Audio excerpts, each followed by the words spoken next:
Bonjour, à Parole sur le Roc.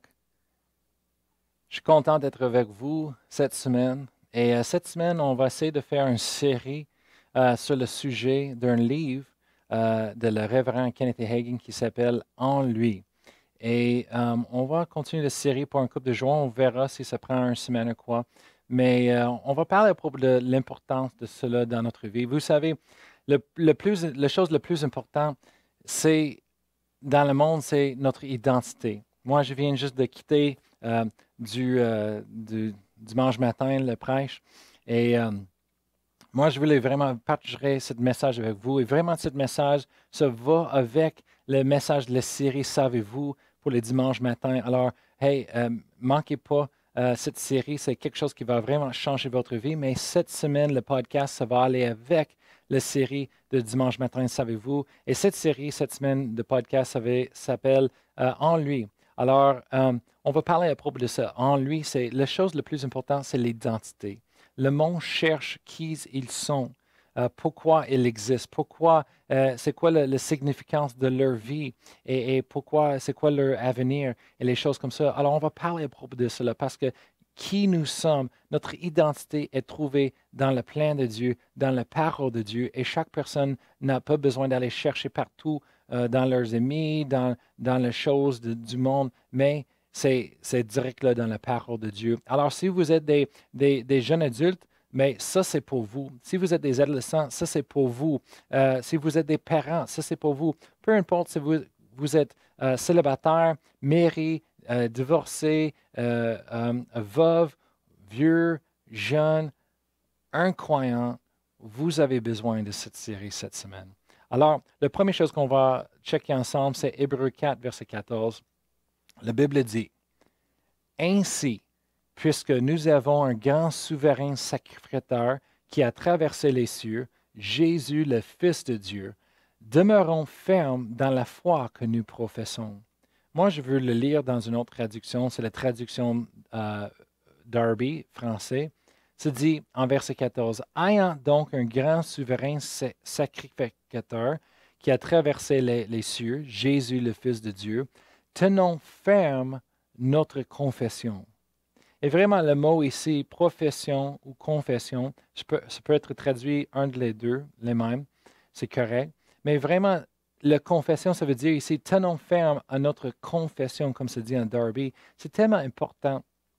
On parle, la confession, ça fait partie de la vie d'un chrétien. C'est la façon, le principe est tellement important de confesser. La confession, c'est quelque chose de très important. Ça fait partie de notre vie. C'est la fondation de notre foi en Jésus-Christ. C'est la fondation de notre salut. Tout ça, c'est bâtir sur la connaissance de la confession. Il y a une puissance dans la confession et il faut qu'on réalise ça et il faut qu'on l'utilise. Amen.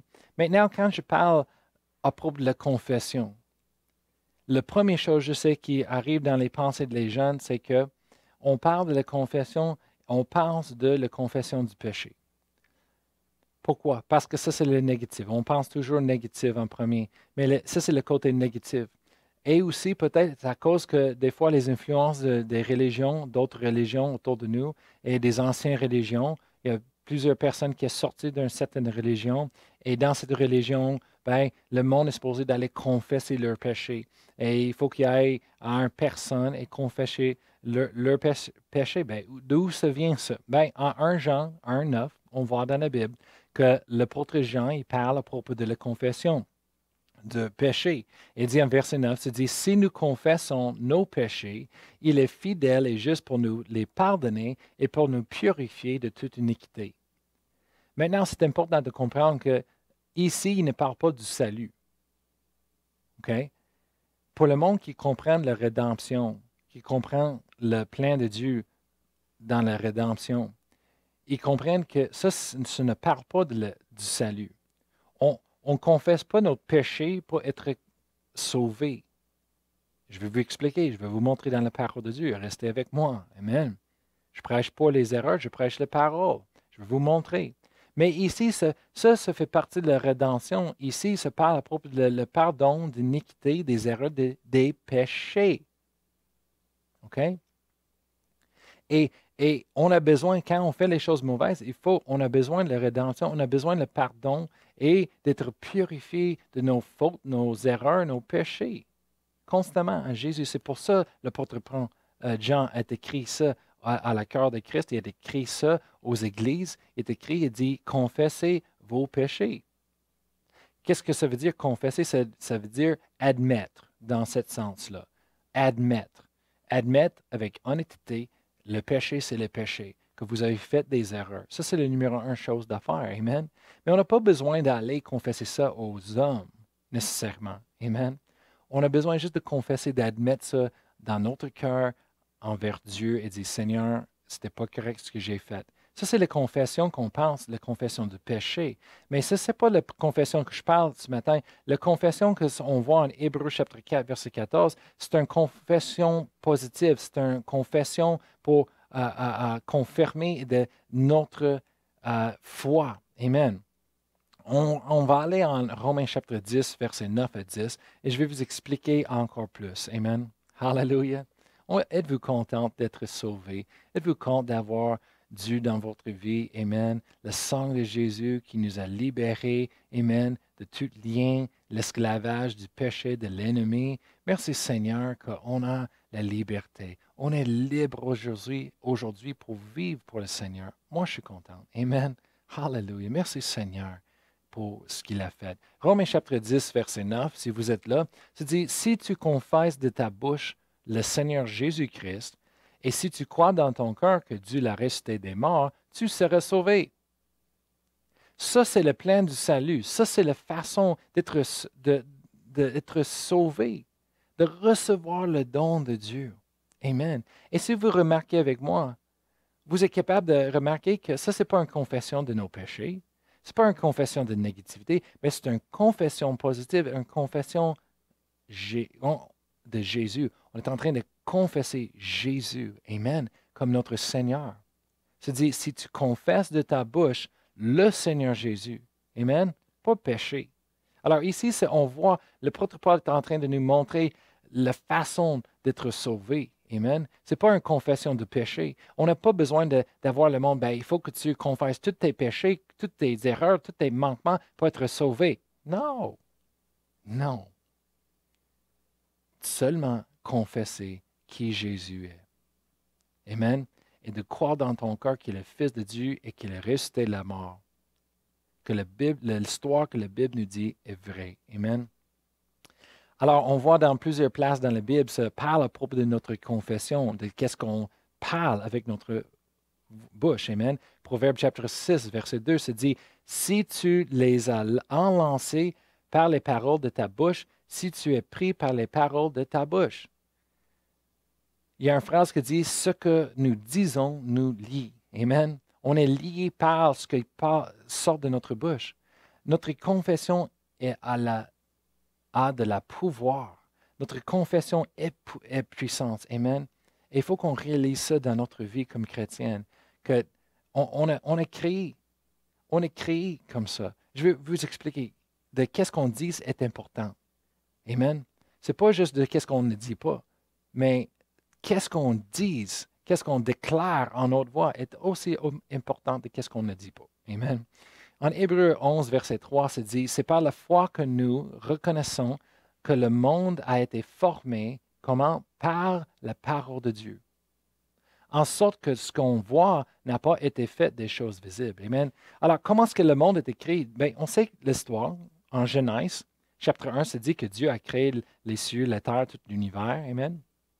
Après ça, ça nous montre en verset 3 jusqu'à verset 24 et plus comment Dieu a créé le monde. Et il se dit, Amen, en verset 3, ça commence à dire, Dieu dit que la lumière soit, et la lumière fut. Après ça, la même chose, on voit que Dieu a dit, Dieu a déclaré, Dieu a parlé, il a confessé. En verset 6, verset 9, verset 11, verset 14, verset 20, verset 24. Le monde a été créé par la parole que Dieu a parlé. Amen. Maintenant, en verset 26, on voit quelque chose. Quand Dieu a créé l'homme, il a fait quelque chose de différent que tout le reste de la création. Verset 6 se dit, puis Dieu dit, faisons l'homme à notre image, selon notre ressemblance, et qu'il domine sur les poissons de la mer, sur les oiseaux du ciel, sur le bétail, sur toute la terre et sur tous les reptiles qui rampent sur la terre. Alors, qu'est-ce que Dieu a fait ici? Dieu est en train de créer les cieux, la terre, tout l'univers en parlant, en déclarant. Et tout d'un coup, Dieu voulait créer l'homme. Il a fait quelque chose de différent. Voyez-vous que Dieu a parlé à la vide, il a parlé à l'espace pour créer l'univers. Il a parlé sur la terre, il a parlé à les eaux pour créer les poissons, il a parlé à la terre pour créer les animaux, il a parlé que ça crée les plantes et la vie. Il a parlé. Mais maintenant, Dieu, il tourne vers lui-même, il regarde à lui-même et il veut créer l'homme, il parle à lui-même. Alléluia.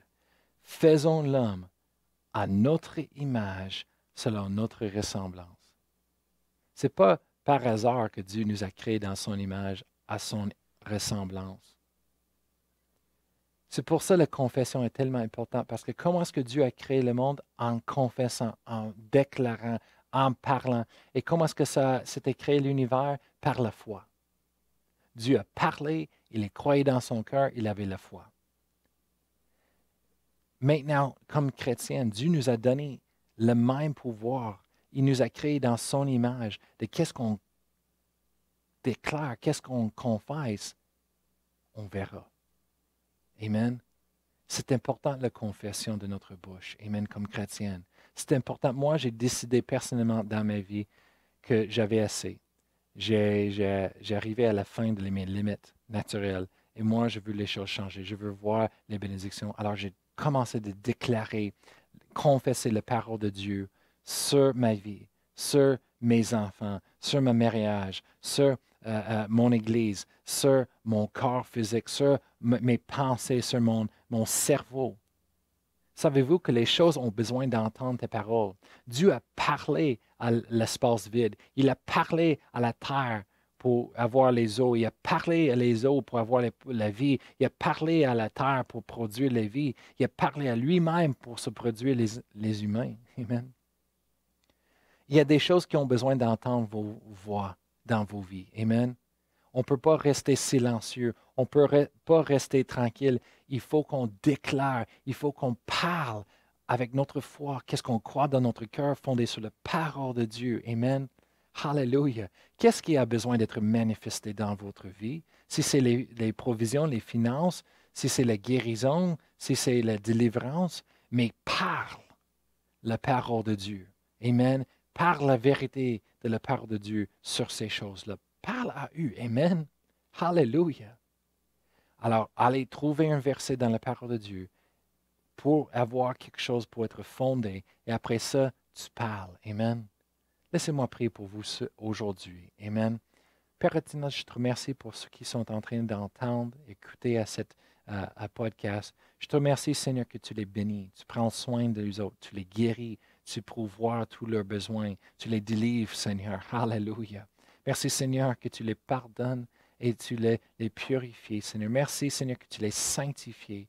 Merci, Seigneur, que tu prends soin d'eux autres, Seigneur, et tu les bénis à chaque tour, Seigneur, dans leur vie, à chaque décision. Je remercie que tu les conduis dans tes voies, dans ton plein, Seigneur. Et je te remercie lorsque, Seigneur, ils comprennent la puissance en arrière, le pouvoir de la confession comme un chrétien sur ta parole, Seigneur, que je remercie pour les miracles, les signes, les prodiges que tu vas produire, Seigneur, manifester dans leur vie. Merci, Seigneur. Alléluia. Qu'ils ont une chance de changer leur vie, de transformer, de recréer un nouvel avenir, Seigneur. Oh, Alléluia. On te remercie, Seigneur, pour toute ta bonté, ta parole, Seigneur, qui est vraie, qui est une puissance spirituelle, Seigneur, à ceux qui croient et qui la confessent au nom de Jésus. Amen.